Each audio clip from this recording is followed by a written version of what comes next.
Ja mitä me huomattiin seuraavaksi oli se, että se puristus onkin yllättävän tärkeä elementti myöskin käännöksissä ja ristiaskelluistelussa eli kaareluistelussa.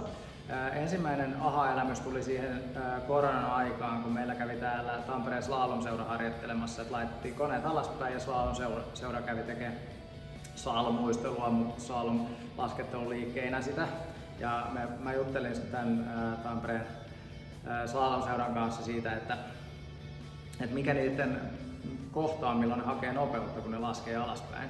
No, niillä on yksi kohta, milloin haetaan nopeutta, on se käännös. Eli he sanovat sitä pidoksi, että silloin haetaan pitoa, eli puristusta jääkiekkotermeillä. Eli koetaan painaa alaspäin, jolloin silloin käännöksessä se käännöksen liike-energia saadaankin vauhdiksi. Eli slalomissa on yksi vauhdinottokohta, joka on se käännös. Et suoraan lasketaan suoraan, silloin ei pysty hakemaan lisävauhtia, mutta käännöksessä haetaan aina lisävauhtia.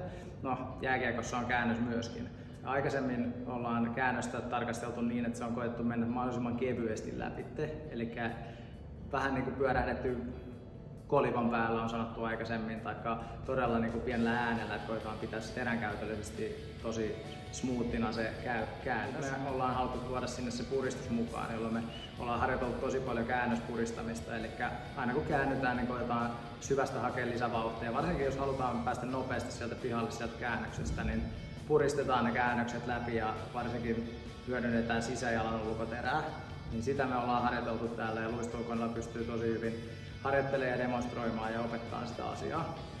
Ja silloin kun me osataan oikeasti hienosti puristaa käännöksissä, joku Matias Matselli on ihan huikea esimerkki, se jo aikanaan Ilveksessä erottu käännöksissään, että kuinka vauhti kiihtyi ja herätti meidänkin huomioon, että miten se Matselli kääntyy noin mahtavasti. Ja se on just se puristus siinä elementtinä. Ja silloin kun me osataan se yksittäinen käännös tehdä puristaen, niin meidän on tosi helppo lähteä siitä ristiaskelluistelulla tähän niin sanottuun McDavid-luisteluun. McDavid-luistelun hienous on just siinä, että siinä käytetään puristusta elementtinä, mutta hienolla teränkäytöllä me pystytään nopeuttaa sitä frekvenssiä. Eli McDavid tekee nopea frekvenssistä puristavaa ristiaskelluistelua. Siinä niin kuin vaatii harjoittelua, mutta nyt nämä, jotka sitä osaa, McDavid ja nyt tulee nuoremmasta kaartista muitakin, niin se näkyy peleissä. Eli luisteluvauhdit kasvaa koko ajan ja niin kuin vaatimustaso kasvaa ja nyt tämmöinen suora ristiaskelluistelu puristavalla nopea frekvenssisenä on niin kuin seuraava